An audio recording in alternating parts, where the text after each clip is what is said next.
India's revised Class 8 textbook now says Congress accepted 1947 partition as only way forward, यानी कि आगे बढ़ने का रास्ता।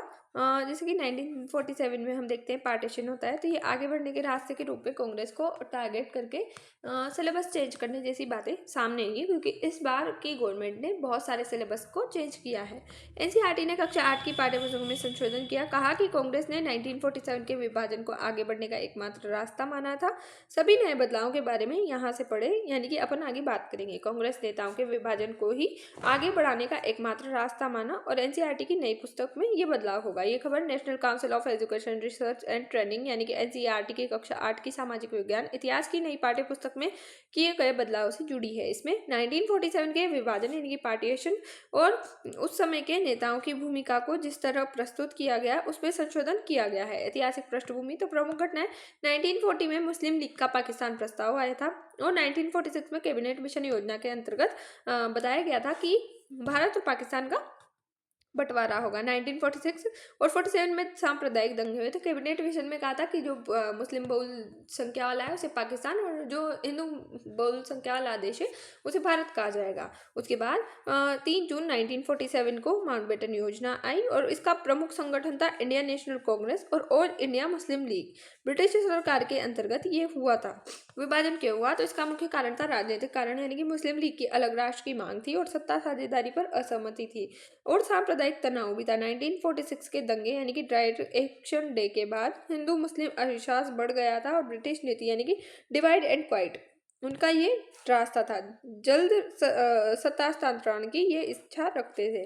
कांग्रेस का दृष्टिकोण था, क्या कांग्रेस शुरू से विभाजन चाहती थी, तो ऐसा नहीं था। आधिकारिक रुख अखंड भारत का था, यानी कि जो वर्तमान में अफगानिस्तान पाकिस्तान इन सब का एरिया आता है, बलूचिस्तान, तो वो सबका भारत का कांग्रेस का एक एजेंडा था। फिर विभाजन क्यों स्वीकार किया गया, तो ये बढ़ती हिंसा रोकने के लिए यानी कि जनता में विश्वास लाने के लिए और उनका आश्वासन देने के लिए ऐसा करना पड़ा। प्रशासनिक गतिरोध समाप्त करने के लिए गृह युद्ध की आशंका होती तो इसको भी थोड़ी हवा ना लगने दे, इसके लिए ऐसा किया गया। इसमें प्रमुख नेता थे जवाहरलाल नेहरू, सरदार वल्लभ भाई पटेल। कुछ इतिहासकारों के अनुसार इन नेताओं ने इसे कम बुरा विकल्प माना था। मुस्लिम लीग का दृष्टिकोण नेता मोहम्मद अली जिन्ना था, जिसका तर्क था कि मुसलमानों के लिए अलग राष्ट्र जरूरी है। दो राष्ट्र सिद्धांत का ये समर्थनवादी था।